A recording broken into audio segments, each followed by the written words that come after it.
വിശ്വാസ രംഗത്ത്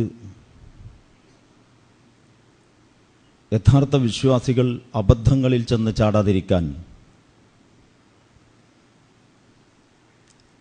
അല്ലാഹു സുബ്ഹാനഹു വ തആല വിശുദ്ധ ഖുർആനിൽ കൈക്കൊണ്ടിട്ടുള്ള സൂക്ഷ്മത അല്ലെങ്കിൽ ജാഗ്രത, അതിലേക്ക് വെളിച്ചം വീശുന്ന കുറച്ച് കാര്യങ്ങളാണ് കഴിഞ്ഞ ആഴ്ചയിൽ സൂചിപ്പിച്ചത്. മലക്കുകൾ, പ്രവാചകന്മാർ, ജിന്നുകൾ തുടങ്ങി വിശ്വാസി സമൂഹം ശരിയായ വിശ്വാസത്തിൻ്റെയും വിവരത്തിൻ്റെയും അടിസ്ഥാനത്തിലല്ലാതെ സമീപിച്ചാൽ അബദ്ധം പിണയാൻ സാധ്യതയുള്ള കാര്യങ്ങളിലൊക്കെയും വളരെ കൃത്യമായ ഒരു വിദ്യാഭ്യാസം അല്ലാഹു സുബ്ഹാനഹു വ തആല വിശുദ്ധ ഖുർആനിൽ തന്നെ നൽകിയിട്ടുണ്ട്. അതിൻ്റെ വിശദീകരണങ്ങൾ റസൂൽ കരീം സല്ലല്ലാഹു അലൈഹി വസല്ലമയുടെ വാക്കുകളിലും പ്രവൃത്തികളിലും നമുക്ക് കാണാനാവുകയും ചെയ്യും. ഇത്തരം അടിസ്ഥാന പ്രമാണങ്ങളിൽ നിന്ന് അകന്ന് സഞ്ചരിക്കുമ്പോഴാണ് മുസ്ലിം സമൂഹം അന്ധവിശ്വാസങ്ങളുടെ പിടിയിലകപ്പെടുന്നത്. വിശ്വാസം എന്ന് പറയുന്നത് മനുഷ്യനോളം തന്നെ പഴക്കമുള്ള ഒരു വിഷയമായതുകൊണ്ട് അന്ധവിശ്വാസങ്ങൾക്കും മനുഷ്യനോളം തന്നെ പഴക്കമുണ്ട് എന്ന് നമുക്ക് കാണാൻ പറ്റും. അതിൻ്റെ കഥ പറയുകയല്ല ഇപ്പോൾ ഞാൻ ഉദ്ദേശിച്ചിട്ടുള്ളത്. പകരം നേരത്തെ പറഞ്ഞു വന്ന ആ വിഷയങ്ങളുടെ തുടർച്ചയായി ചില കാര്യങ്ങൾ,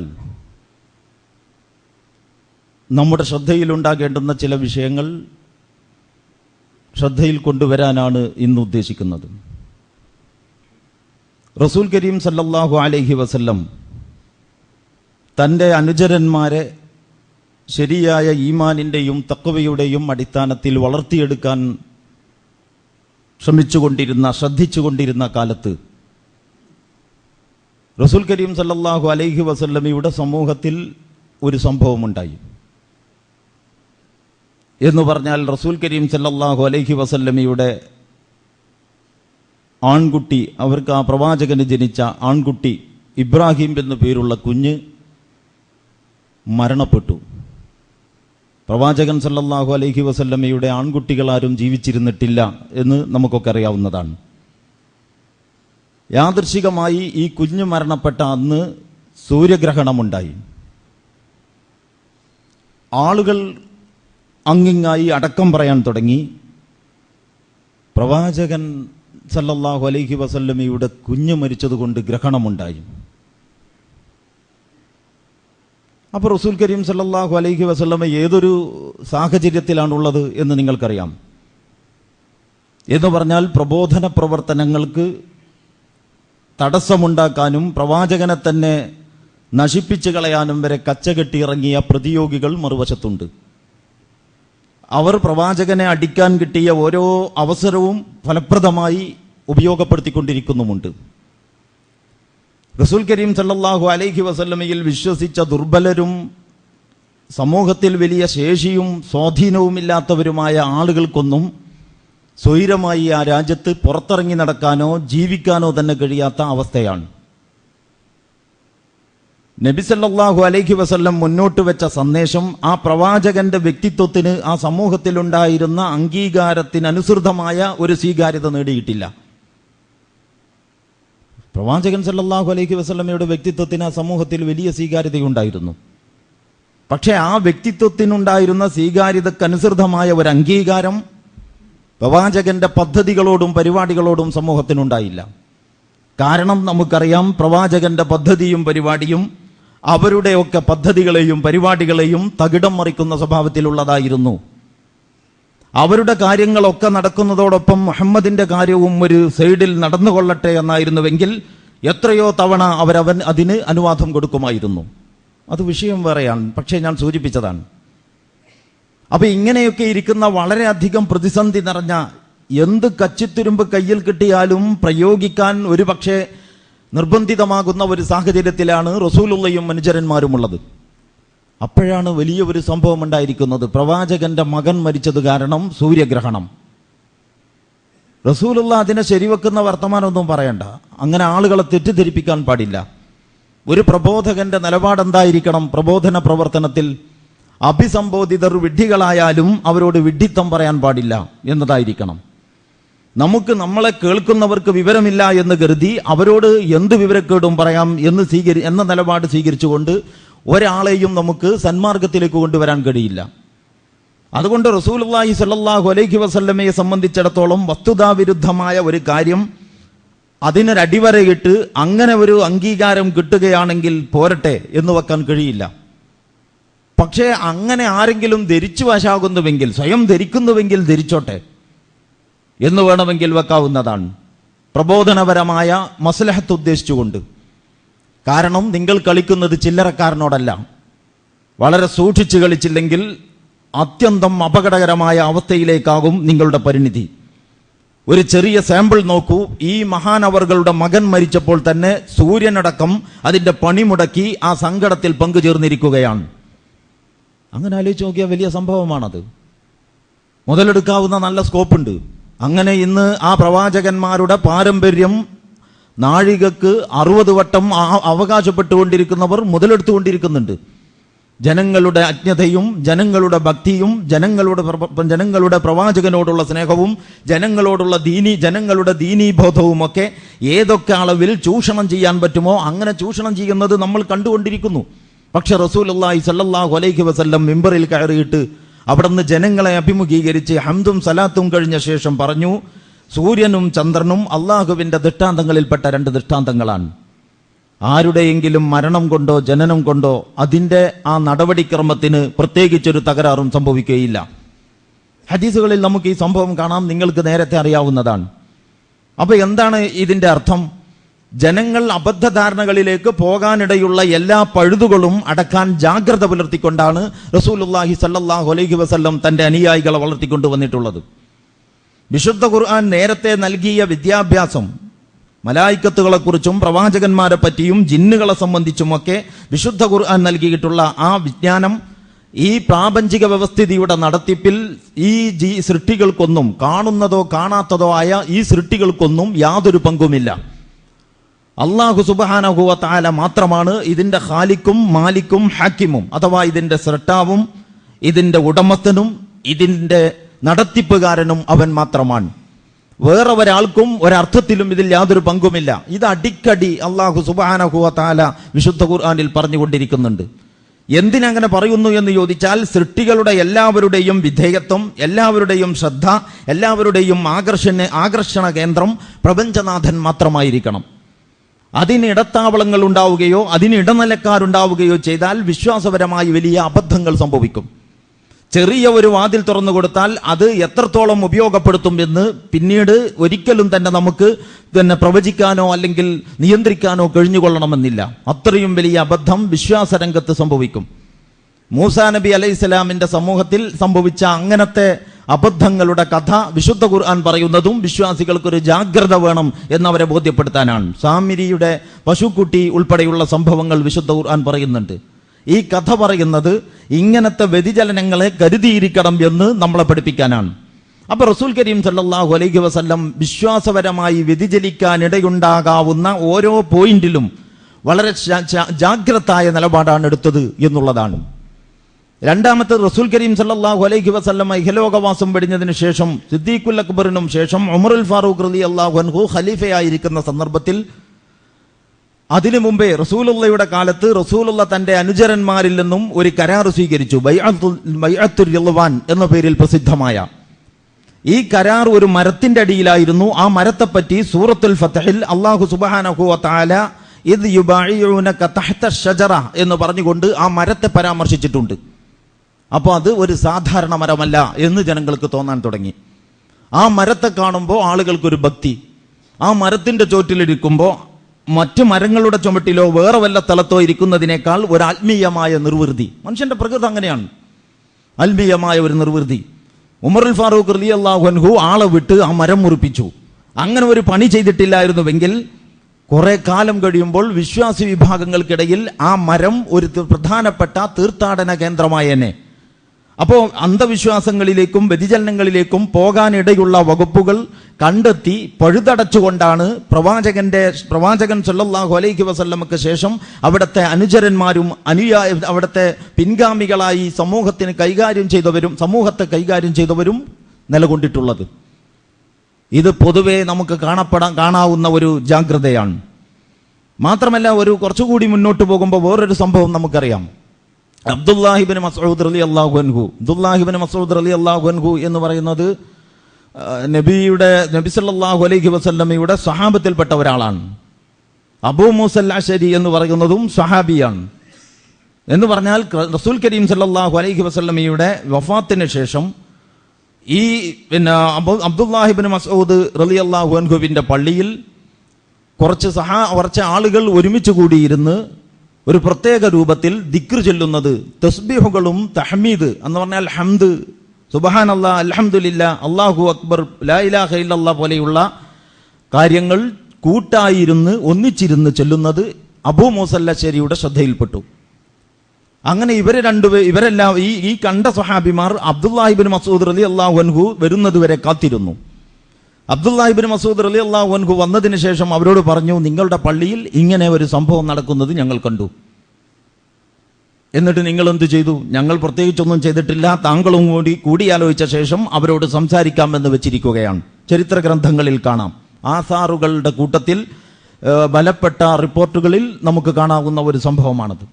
അങ്ങനെ ഈ 2-3 പേർ, ഈ സംഘം അബ്ദുല്ലാഹിബ്നു മസ്ഊദിന്റെയും അബൂ മൂസൽ അശ്അരിയുടെയും നേതൃത്വത്തിൽ ഇവർ ഈ ദിക്ർ ചൊല്ലിക്കൊണ്ടിരിക്കുന്ന ആളുകളുടെ അടുക്കലേക്ക് വന്നു. അപ്പൊ ചെറിയ ചെറിയ ഹൽക്കകളാണ്. ഹൽക്കകളുടെ ഒരാള് ഹൽക്കയുടെ നേതാവായിട്ടുണ്ട്. ചുറ്റും ആളുകൾ വളഞ്ഞ് വട്ടത്തിലിരിക്കുന്നു. എന്നിട്ട് കുറെ ചരൽക്കല്ലുകൾ അവർ ശേഖരിച്ചിരിക്കുന്നു. ചെറിയ മണിക്കല്ല്. ഇന്നത്തേതുപോലെ ചെല്ലാൻ ഉപയോഗിക്കുന്ന യന്ത്രങ്ങളൊന്നും ലഭ്യമല്ലാത്തത് കൊണ്ടായിരിക്കാം ഇവർ ഈ കല്ല് ശേഖരിച്ചിട്ടുള്ളത്. കല്ല് 100 എണ്ണം ഒരു ഭാഗത്ത് കൂട്ടിവെച്ചിട്ട് സബ്ബിഹു മിഅ എന്ന് പറഞ്ഞാൽ നിങ്ങൾ 100 പ്രാവശ്യം തസ്ബീഹ് ചൊല്ലുക എന്ന് ഒരാൾ ഉറക്കെ പറയും. ഇതിന്റെ നേതാവായ ആൾ ഉറക്കെ പറയും. അപ്പൊ എല്ലാവരും സുബ്ഹാനല്ലാഹ് സുബ്ഹാനല്ലാഹ് സുബ്ഹാനല്ലാഹ് എന്ന് ഇവിടെ നിന്ന് ഓരോ കല്ലും അപ്പുറത്തേക്ക് എടുത്തു വെച്ച് എല്ലാവരും കൂടി ചൊല്ലും. അത് കഴിയുമ്പോൾ ഇയാൾ കബ്ബിറു മിഅ, എല്ലാവരും തക്ബീർ ചൊല്ലുക എന്ന് പറയും. അപ്പോൾ അല്ലാഹു അക്ബർ എന്നും ഈ പ്രകാരത്തിൽ ഇവിടെയുള്ള മുഴുവൻ കല്ലുകളും അവിടെ എത്തിയെന്നും ആ ഭാഗത്തേക്ക് നീങ്ങിയാൽ 100 തികഞ്ഞു എന്നാണ് അതിന്റെ അർത്ഥം. അപ്പൊ പിന്നീട് അവിടെ നിന്നും ഇങ്ങോട്ട് എണ്ണാൻ തുടങ്ങുമ്പോൾ കല്ലുകൾ വീണ്ടും ഇവിടേക്ക് എത്തുമ്പോൾ പിന്നെ രണ്ടാമത്തെ ദിക്റും 100 പ്രാവശ്യമായി എന്നാണ് അതിന്റെ അർത്ഥം. ഇങ്ങനെ എണ്ണിക്കൊണ്ടിരിക്കുകയാണ്. കബ്ബിറു മിഅ സബ്ബിഹു മിഅ ഹല്ലിലു എന്ന് പറഞ്ഞാൽ ലാ ഇലാഹ ഇല്ലല്ലാഹ് എന്ന് ചൊല്ലു. അങ്ങനെ പറഞ്ഞുകൊണ്ടിരിക്കുകയാണ്.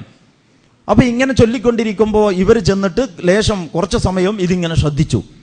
എന്നിട്ട് അബ്ദുല്ലാഹിബ്നു മസ്ഊദ് റളിയല്ലാഹു അൻഹു അവരോട് ചോദിച്ചു, നിങ്ങൾക്ക് നിങ്ങളുടെ പാപങ്ങൾ എണ്ണി നോക്കിക്കൂടായിരുന്നോ? ഈ ദിക്ർ ഇങ്ങനെ എണ്ണുന്നതിന് പകരം നിങ്ങൾക്ക് നിങ്ങളുടെ പാപങ്ങൾ എണ്ണി നോക്കിക്കൂടായിരുന്നോ? വൈഹക്കും യാ ഉമ്മത്ത മുഹമ്മദ്, മുഹമ്മദിന്റെ സമുദായമേ നിങ്ങൾക്ക് നാശം. മാ അസ്റഹ അൽകതക്കും, എത്ര പെട്ടെന്നാണ് നിങ്ങൾ വഴികേടിലേക്ക് ചെന്ന് ചാടിയത്. വഹാദിഹി സഹാബത്ത് നബിയിക്കും അൽ മുതവാഫിറൂൻ, ഇത് നിങ്ങളുടെ പ്രവാചകന്റെ സന്തത സഹചാരികളായ സഹാബി വര്യന്മാരാണ്. ഈ ചെല്ലുന്നവരൊന്നും സഹാബിമാരൊന്നുമല്ല, എവിടുന്നോ കേട്ടറിഞ്ഞിട്ട് ദീന് പഠിച്ച് അവർക്ക് കിട്ടിയതൊക്കെ അനുസരിച്ച് ആചരിച്ച് അങ്ങനെ മതം കൊണ്ട് നടത്തുന്ന സാധാരണക്കാരാണ്. അത്തരം ആളുകളാണ് ഈ ചൊല്ലിക്കൊണ്ടിരിക്കുന്നത്. അപ്പോൾ ഇദ്ദേഹം അബ്ദുല്ലാഹിബ്നു മസ്ഊദ് റളിയല്ലാഹു അൻഹുവും അബൂ മൂസൽ അശ്അരിയും ചെന്നിട്ട് അവരോട് പറയുകയാണ്, ഈ നിൽക്കുന്നത് ഞങ്ങൾ അള്ളാഹുവിന്റെ പ്രവാചകന്റെ പിന്നെ അനുചരന്മാരിൽപ്പെട്ടവരാണ്.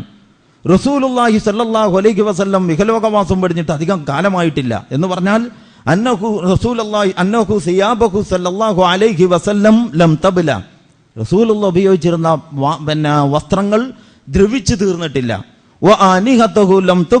അവിടുന്ന് ഉപയോഗിച്ചിരുന്ന പാത്രം പൊട്ടിപ്പോയിട്ടുമില്ല.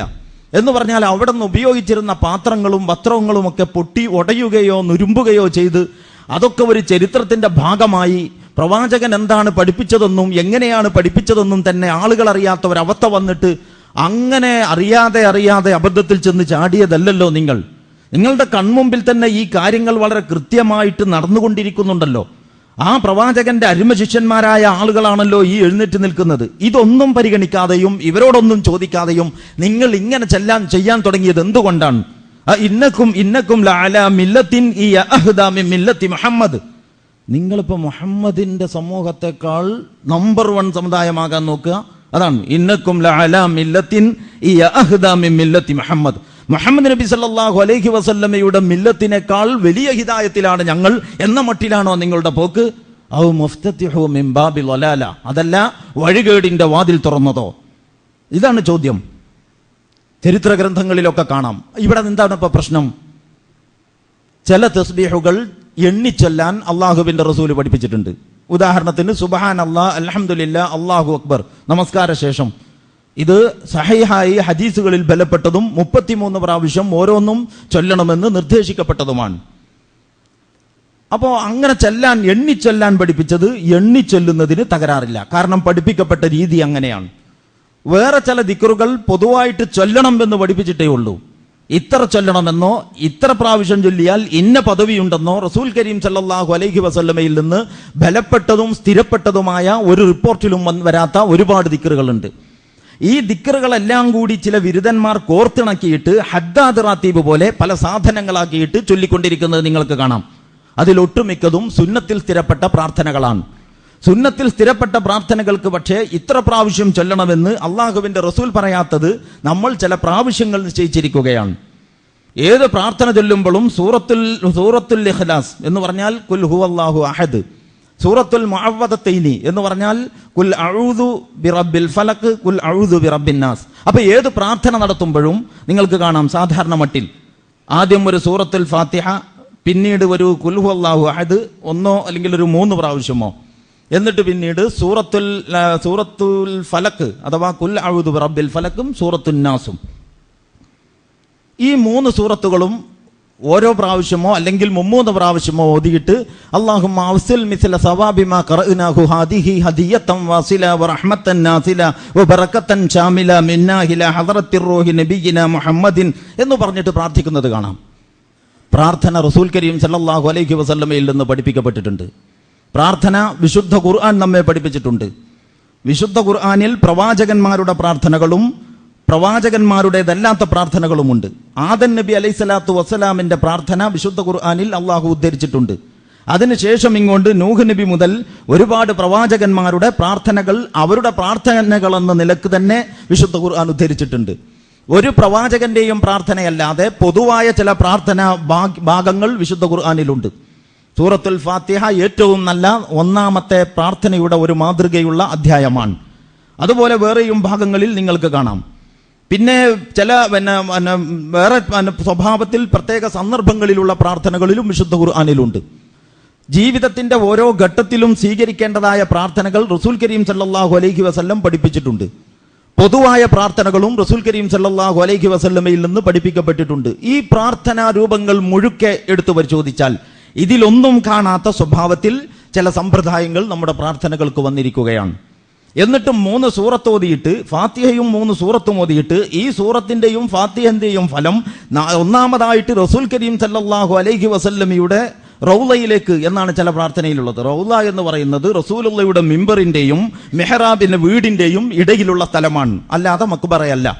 മക്ബറക്ക് അറബിയിൽ പ്രത്യേകിച്ചൊരു പേരും റസൂലുള്ളാഹിയെ മറവ് ചെയ്ത സ്ഥലത്തിന് അറബിയിൽ പ്രത്യേകം ഒരു പേരും പഠിപ്പിക്കപ്പെട്ടിട്ടില്ല. ആരെ മറവ് ചെയ്താലും മക്ബറ എന്ന് തന്നെയാണ് പറയുന്നത്.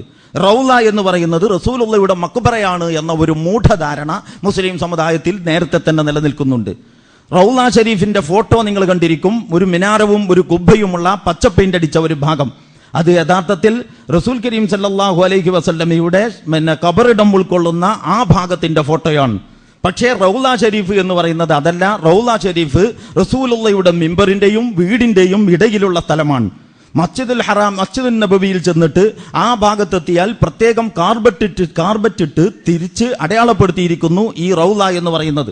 അവിടെ എവിടെയും നമ്മൾ റസൂലുള്ളാഹിയുടെ ഖബറിടം കാണില്ല. ഖബറിടം വേറൊരു സ്ഥലത്താണ്. അപ്പൊ മക്ബറ വേറൊന്നും റൗള ഷരീഫ് വേറൊന്നുമാണ്. ഇതുപോലും മനസ്സിലാക്കാതെയാണ് ഈ ഫാത്തിഹയും 3 സൂറത്തും ഓതിയിട്ട് ഇതൊന്നാമതായിട്ട് റൗള ഷരീഫിലേക്ക് എത്തിച്ചു കൊടുക്കണം എന്ന് പ്രാർത്ഥിക്കുന്നത്. അല്ലെങ്കിൽ റസൂലുള്ളയുടെ മക്ബറയിലേക്ക് എത്തിച്ചു കൊടുക്കണം എന്ന് പ്രാർത്ഥിക്കുന്നത്. റസൂലുള്ള അള്ളാഹുവിൽ നിന്ന് സ്വീകരിച്ച് നമുക്ക് എത്തിച്ചു തന്ന ഖുർആനിൽ നിന്ന് ഒരു 3 സൂറത്ത് ഓതിയിട്ട് റസൂലുള്ളക്ക് തന്നെ എത്തിച്ചു കൊടുക്കണം എന്ന് പറയുന്നതിന്റെ വിരോധാഭാസത്തെക്കുറിച്ച് പോലും ഈ കൂട്ടർ ചിന്തിച്ചിട്ടില്ല. ഇങ്ങനെയാണ് സമ്പ്രദായങ്ങൾ ഉണ്ടാകുന്നത്. അപ്പോൾ എന്താണ് നമ്മൾ എവിടെന്നാ പോകുന്നത്? എണ്ണിക്കൊണ്ട് ചൊല്ലാൻ നിർദ്ദേശിച്ച പ്രാർത്ഥന ദിക്റുകളുണ്ട്. എണ്ണിക്കൊണ്ട് ചെല്ലണം എന്ന് പഠിപ്പിച്ചതാണെങ്കിൽ, അങ്ങനെ സ്ഥിരപ്പെട്ടിട്ടുണ്ടെങ്കിൽ അങ്ങനെ ചെയ്യുന്നത് പുണ്യമാണ്. കാരണം നിങ്ങളെ സ്വർഗത്തോടടുപ്പിക്കുന്നതും നിങ്ങളെ നരകത്തിൽ നിന്ന് അകറ്റുന്നതുമായ മുഴുവൻ കാര്യങ്ങളും പഠിപ്പിച്ചു തന്നിട്ടല്ലാതെ ഞാൻ പിന്നെ പിന്തിരിഞ്ഞു പോയിട്ടില്ല, അല്ലെങ്കിൽ വിട പറഞ്ഞു പോകുന്നില്ല എന്ന് റസൂൽ കരീം സല്ലല്ലാഹു അലൈഹി വസല്ലം പറഞ്ഞിട്ടുണ്ട്. അതുകൊണ്ട് നമ്മളെ സ്വർഗത്തോടടുപ്പിക്കുന്നതും നരകത്തിൽ നിന്ന് അകറ്റുന്നതുമായ സകല കാര്യങ്ങളും റസൂലുള്ളയിൽ നിന്ന് തന്നെ നമുക്ക് സ്ഥിരപ്പെട്ട് കിട്ടിയിട്ടുണ്ട്. അതിനുശേഷം കണ്ടുപിടിക്കേണ്ട കാര്യമില്ല. അതാണ് അബ്ദുല്ലാഹി ഇബ്നു മസ്ഊദ് റളിയല്ലാഹു അൻഹുവിനെയും അബൂ മൂസൽ അസീരിയെയും പ്രകോപിതനാക്കിയത്. കാരണം ഇതൊക്കെ സുന്നത്തിൽ സ്ഥിരപ്പെട്ട ദിക്റുകളാണ്. ഈ സുന്നത്തിൽ സ്ഥിരപ്പെട്ട ദിക്റുകൾക്ക് ചില പ്രത്യേക രൂപങ്ങൾ ഉണ്ടാക്കുകയും ആ രൂപങ്ങളിൽ ചെയ്യുന്നത് പുണ്യമാണെന്ന് കരുതുകയും ചെയ്താൽ അത് ബിദ്അത്താണ്. എങ്ങനെ പഠിപ്പിക്കപ്പെട്ടോ അങ്ങനെ ചെയ്യാനേ പാടുള്ളൂ. നല്ലതല്ലേ എന്ന് വിചാരിച്ച് ഓരോരുത്തരും ഓരോന്ന് തുടങ്ങിയാൽ അതിനെ തന്നെയാണ് സുന്നത്ത് എന്ന് പറയുന്നത്. അങ്ങനെയാണ് ബിദ്അത്ത് ഉണ്ടായിട്ടുള്ളത്. ഇപ്പൊ നിങ്ങൾ ആലോചിച്ച് നോക്ക്, നമ്മളിപ്പോ ഈ പള്ളിയിൽ മാത്രമല്ല എല്ലാ പള്ളിയിലും വെള്ളിയാഴ്ച ആളുകൾ നേരത്തെ വരുന്നു. കുറെ അധികം ആളുകൾ നേരത്തെ വരുന്നുണ്ട് എല്ലാ പള്ളികളിലും. ആ നേരത്തെ വന്ന ആളുകൾ ഖുതുബ തുടങ്ങുന്നത് വരെയുള്ള, ഏത് ഭാഷയിലായാലും ശരി, ഖുതുബ തുടങ്ങുന്നത് വരെയുള്ള കുറച്ച് സമയമുണ്ട്. ഈ സമയത്ത് സാധാരണ നമ്മുടെ മുസ്ലിം സമ്പ്രദായികമായി കാര്യങ്ങൾ നടക്കുന്ന പള്ളികളിൽ വന്നിരുന്ന് ആളുകൾ സ്വറ പറയലാണ്. ചെറുപ്പക്കാർ അവരുടെ വിഷയത്തിനനുസരിച്ച കഥകളും ഇപ്പുറത്ത് മുതിർന്നവർ അവരേർപ്പെടുന്ന ബിസിനസ്സുകളും കൊള്ളക്കൊടുക്കുകളും വ്യവഹാരങ്ങളും ഒക്കെ ചർച്ച ചെയ്യുന്ന സമയമാണ് ഖുതുബ തുടങ്ങുന്നത് വരെ. അല്ലാതെ സൂറത്തുൽ ഖൗഫ് ഓതുന്നത് വളരെ ചെറിയൊരു കൂട്ടരാണ്. ഇവിടുത്തെ കാര്യമല്ല ഞാൻ പറഞ്ഞത്, പൊതുവെ. അപ്പോൾ ഏതോ ഒരാൾ നിർദ്ദേശിച്ചു, ഇതൊരു അദബില്ലല്ലോ, പള്ളിയല്ലേ, അനാവശ്യ വർത്താനവും വേണ്ടാത്തതും ഒക്കെ ആയിട്ട് പോകുന്നത് എന്തായാലും ശരിയില്ല, നമുക്കെല്ലാവർക്കും കൂടി ദിക്ർ ചൊല്ലിയാൽ എന്താ? നമ്മളൊന്ന് ആലോചിച്ച് ദിക്ർ ചൊല്ലാം എന്ന് പറഞ്ഞാൽ ഒരാൾ ദിക്ർ ചൊല്ലിക്കൊടുക്കും. നമ്മൾ പിന്നെ പെരുന്നാളിൻ്റെ അന്ന് വരുന്നവർ തക്ബീറിൽ കൂടുന്നുണ്ടല്ലോ, എല്ലാവരും കൂടി ഒന്നിച്ച് തക്ബീർ ചൊല്ലും. റസൂലുള്ള പഠിപ്പിച്ചതാണ്. വരുന്നവർ കൂടിയിരുന്ന് തക്ബീറിൽ ചൊല്ലിക്കൊണ്ടിരിക്കും. ഇതുപോലെ നമുക്കെല്ലാവർക്കും കൂടി എന്താണ് ദിക്ർ ചൊല്ലിയാൽ? ഒരാൾ ചൊല്ലിക്കൊടുക്കും, എല്ലാവരും ഏറ്റു ചൊല്ലും. ദിക്ർ എന്ന് പറയുന്നത് ഏറ്റവും ശ്രേഷ്ഠമായ ഒരു വചനമാണ്. അതിൻ്റെ പ്രാധാന്യത്തെപ്പറ്റി ഒരുപാട് ഹദീസ് കിതാബുകളിൽ കാണാം. അപ്പോൾ എതിർക്കാൻ പറ്റൂല, ദിക്റല്ലേ. അങ്ങനെ നമ്മൾ ദിക്റെല്ലാം തുടങ്ങി. നമുക്കറിയാം ഇത് ആളുകളുടെ അനാവശ്യ സംസാരം ഒഴിവാക്കാൻ വേണ്ടി നമ്മൾ തുടങ്ങിയിട്ടുള്ളൊരു സമ്പ്രദായമാണ്. നമുക്കറിയാം. ഒരു പക്ഷേ നമ്മുടെ കൂടെ ജീവിച്ച നമ്മുടെ അടുത്ത ചെറിയ തലമുറക്കും അതറിയാം. ഒരു 4 or 5 തലമുറ മുന്നോട്ട് പോകുമ്പോൾ ഈ ജുമുഅക്ക് മുമ്പ് ഇങ്ങനെ ഒരു ദിക്റുണ്ടെന്നും ഈ ദിക്ർ കൂടിയതാണ് ജുമുഅ എന്നും ആളുകൾ വിചാരിക്കും. പിന്നെ ഏതെങ്കിലും ഒരു പള്ളിയിൽ ദിക്ർ നിർത്തിയാൽ എന്തൊക്കെ പ്രശ്നങ്ങൾ ഉണ്ടാകുമോ ആ പ്രശ്നങ്ങളൊക്കെയോ അതിലേറെ പ്രശ്നങ്ങളോ ഉണ്ടാകും. പല പള്ളികളിലും നമസ്കാരം കഴിഞ്ഞിട്ട് ഒരു 3 സ്വലാത്ത് നിങ്ങൾ കണ്ടിട്ടുണ്ടാവും.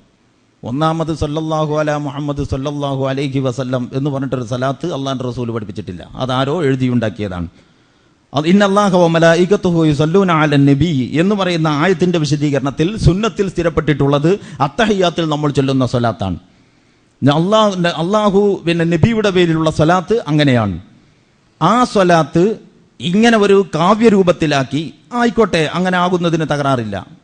അങ്ങനെ ആക്കിയതിന് ശേഷം ഓരോ നല്ല സന്ദർഭത്തിലും ഒരു 3 സ്വലാത്ത് എന്ന ഒരു സമ്പ്രദായം വരികയാണ്. പിന്നെ ആ 3 സ്വലാത്ത് ഒരു നമസ്കാരം പോലെ അതിൻ്റെ ഒരു അനിവാര്യ കർമ്മമായി തീരുകയാണ്. ഇങ്ങനെ തന്നെയാണ് ബിദ്അത്ത് ഉണ്ടാകുന്നത്. ഇതൊക്കെ ഉണ്ടാക്കുന്നത് ആളുകളെ അങ്ങനെ ഇസ്ലാമിക ജീവിതത്തിന് സമ്മതിച്ചുകൂടാ. ആളുകൾ വഴികേടിലാകണം. എങ്ങനെ പഠിപ്പിക്കാൻ പറ്റും? അങ്ങനെ ചിന്തിച്ചിട്ടല്ല. അതാണ് നമ്മൾ മനസ്സിലാക്കേണ്ടത്. നല്ലതല്ലേ എന്ന ചിന്തയിൽ നിന്നാണ് ഈ ബിദ്അത്തുകളൊക്കെ ഉണ്ടായിട്ടുള്ളത്. അബൂ മൂസൽ അശ്ശരിയുടെയും അബ്ദുല്ലാഹി ഇബ്നു മസ്ഊദ് റളിയല്ലാഹു അൻഹുവിന്റെയും മുമ്പിൽ വന്ന ഈ പ്രശ്നവും അങ്ങനെ തന്നെയാണ്. അവർ വിചാരിച്ചു ഓരോരുത്തരെയും ദിക്ർ ചൊല്ലാൻ വിട്ടാൽ ഓരോരുത്തരും ചൊല്ലും എന്ന് യാതൊരു ഉറപ്പുമില്ല. അങ്ങനെ ഓരോരുത്തരും ചൊല്ലിയാൽ തന്നെ ആ ചൊല്ലലിൽ ഒരു ശ്രദ്ധയും ഒരു ഏകീഭാവവും ഉണ്ടാകില്ല. എല്ലാവരും കൂടി ഒന്നിച്ചിരുന്ന് ഒരു ദിക്ർ ഹൽക്കയാക്കുകയും എല്ലാവരും ഒന്നിച്ചു ചൊല്ലുകയുമാണെങ്കിൽ ആ ചൊല്ലലിന് കുറച്ചുകൂടി കാര്യക്ഷമതയുണ്ടാകും. ഇങ്ങനെ കാര്യക്ഷമമാക്കേണ്ടത് അള്ളാഹു തന്നെ കാര്യക്ഷമമാക്കിയിട്ടുണ്ട്.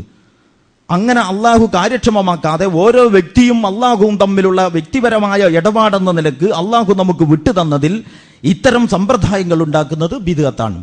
ആ സമ്പ്രദായങ്ങൾ പിന്നീട് അസ്ലേത് ഫർഅത് എന്നറിയാത്ത അടിസ്ഥാനമേത് ശാഖയേത് എന്ന് തിരിയാത്ത, മുമ്പേ നിലവിലുണ്ടായിരുന്നത് ഏത്, ഈ കാട്ടുകാച്ചിൽ എന്ന് പറഞ്ഞിട്ടൊരു സാധനമുണ്ട്. കാവുത്ത്, കാകത്ത് എന്നൊക്കെ നമ്മുടെ നാട്ടിൽ പറയുന്ന വള്ളിയിൽ പടരുന്ന ഒരു സാധനമാണ്. അതിന്റെ ചില ഇനത്തിൽപ്പെട്ടതിന്റെ വള്ളികളിലാണ് കായ ഉണ്ടാവുക. അപ്പോൾ ഈ കാട്ടുകാച്ചിലിന്റെ വള്ളിയിൽ കായ ഉണ്ടായിട്ട് അതിന്റെ വള്ളി കാണാനില്ലാതായതുപോലെ സുന്നത്തിന്റെ മുകളിൽ ബിദ്അത്തുണ്ടായിട്ട് സുന്നത്ത് തന്നെ കാണാനില്ലാതായി പോകുന്ന അവസ്ഥയിൽ ഇന്ന് നിങ്ങൾക്ക് സമുദായത്തെ കാണാം. എങ്ങനെ അങ്ങനെ സംഭവിച്ചു? ഓരോ കാര്യവും ഓരോരുത്തരും നല്ലതല്ലേ എന്ന് പറഞ്ഞിട്ട് തുടങ്ങിയതായിരിക്കും.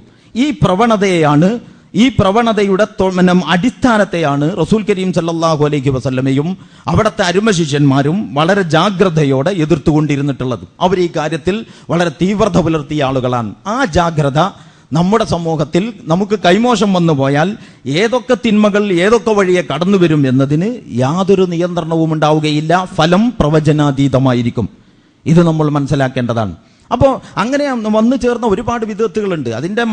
അതിൽ പല ചർച്ചകളുമുണ്ട്. അതിലേക്ക് ഇപ്പം ഞാൻ കടക്കുന്നില്ല. പറഞ്ഞു വന്നത്, റസൂൽ കരീം സല്ലല്ലാഹു അലൈഹി വസല്ലമയുടെ കാലത്ത്, അവിടുത്തെ ഖലീഫമാരുടെ കാലത്ത്, അവിടുത്തെ സ്വഹാബിമാർ ജീവിച്ചിരുന്ന കാലത്ത് സമൂഹത്തിലേക്ക് അന്ധവിശ്വാസങ്ങളും അനാചാരങ്ങളും കടന്നു വരാൻ, ബിദ്അത്തുകളിലേക്ക് സമൂഹം പോകാൻ ഇടവരുന്ന ഓരോ ഘട്ടത്തെയും അവർ വളരെ ജാഗ്രതയോടുകൂടി അതിനെ കൊട്ടിയടച്ച്, അത്തരം വാതിലുകൾ കൊട്ടിയടച്ച് ജാഗ്രത പാലിക്കുകയും സൂക്ഷ്മത പാലിക്കുകയും ചെയ്തിട്ടുണ്ട്. ഇന്നൽ ഉലമാ വറസത്തുൽ അംബിയ, റസൂൽ കരീം സല്ലല്ലാഹു അലൈഹി വസല്ലം പറഞ്ഞു, പണ്ഡിതന്മാർ പ്രവാചകന്മാരുടെ പിൻഗാമികളാണ്. ഇന്നൽ ഉലമാ ലം യുവരിസു ദീനാറൻ വലാ ദിർഹമ, പ്രവാചകന്മാർ ദീനാറും ദിർഹമുമല്ല അനന്തരാവകാശമായി വിട്ടേച്ചു പോയത്. പിന്നെയോ ഇന്നമാ വറസു അൽ ഇൽമ, അവര് വിജ്ഞാനത്തെയാണ് അനന്തരമായി വിട്ടേച്ചു പോയത്. ഫമൻ അഖദഹു അഖദ ബിഹദ്ദിൻ വാഫിർ, ആര് അത് മുറുകെ പിടിച്ചുവോ അവൻ ഏറ്റവും നല്ല വിഹിതം കയ്യിലെടുത്തവനാണ്.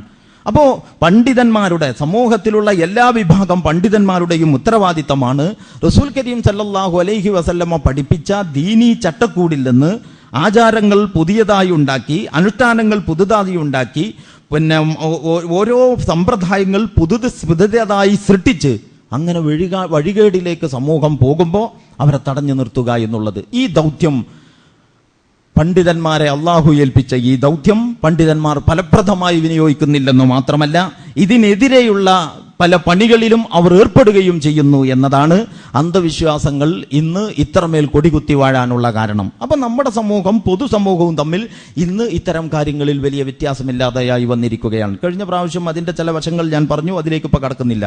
ആ ഭാഗവും കൂടി ചേർത്ത് വെച്ചുകൊണ്ട് നിങ്ങൾ ഓരോരുത്തരും ആലോചിക്കേണ്ടതാണ്. എന്താണ് മതം എന്ന് പറഞ്ഞാൽ ഇന്ന് ആളുകളുടെ മനസ്സിലുള്ളത്? ഇസ്ലാമിന്റെ എന്തൊക്കെ കാര്യങ്ങളാണ്, ഇസ്ലാമിൽ എന്തൊക്കെ കാര്യങ്ങളാണ് റസൂലുള്ളയിൽ നിന്ന് സ്ഥിരപ്പെട്ടത്, എന്തൊക്കെയാണ് സമൂഹം സൃഷ്ടിച്ചത്, ഇത് മനസ്സിലാക്കാൻ തന്നെ വിഷമമുള്ള രീതിയിൽ നമ്മുടെ ആചാരങ്ങൾ വളർന്നിരിക്കുകയാണ്. പക്ഷേ ഒരു കാര്യം ഇന്നും സുരക്ഷിതമാണ്. എന്ത്? വിശുദ്ധ ഖുർആൻ, അതുപോലെ അതിന്റെ ആധികാരിക വ്യാഖ്യാനമായ പ്രവാചക ചര്യ.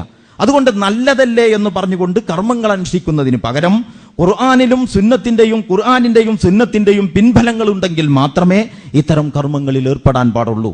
ഇത് കർമ്മത്തിന് സൽഫലമുണ്ട്, റസൂലുള്ള പഠിപ്പിച്ചതാണ് എന്നതുകൊണ്ട് മാത്രം കർമ്മം നന്നാവുകയില്ല. നിർദ്ദേശിച്ച രീതി കൂടി റസൂലുള്ളയിൽ നിന്നുള്ളതാകണം. അതാണ് നമ്മളുടെ ഇന്നത്തെ ഒട്ടുമിക്ക ദിക്റുകളെയും ദുആകളെയും സ്വലാത്തുകളെയും ഒക്കെ നമുക്ക് വിമർശിക്കേണ്ടി വരുന്നതിന്റെ കാരണം അതിന്റെ അടിസ്ഥാനം റസൂലുള്ളാഹി സ്വല്ലല്ലാഹു അലൈഹി വസല്ലമ പഠിപ്പിച്ച ക്രമത്തിൽ നിന്ന് തെറ്റിപ്പോകുന്നു എന്നുള്ളതാണ്. അപ്പൊ എണ്ണിച്ചൊല്ലാൻ പഠിപ്പിച്ചത് എണ്ണാം, അല്ലാത്തത് എണ്ണേണ്ട കാര്യമില്ല. ആരെ ബോധ്യപ്പെടുത്താനാണ് ഇത്? എണ്ണേണ്ട കാര്യമില്ല.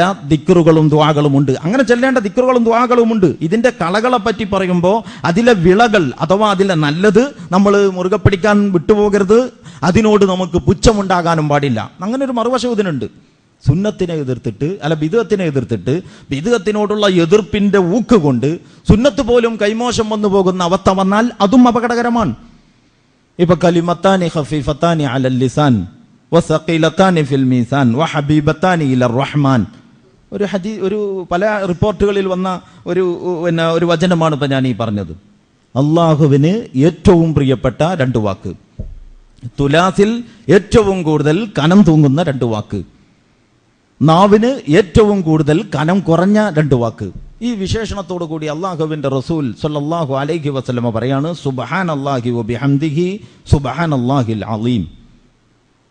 ഹദീസിൽ എത്രയാണുള്ളത്? ബിഹംദിഹി അസ്തഗ്ഫിറുല്ലാ എന്നത് പിന്നെ അതിന്റെ കൂടെ ചേർന്നതാണ്.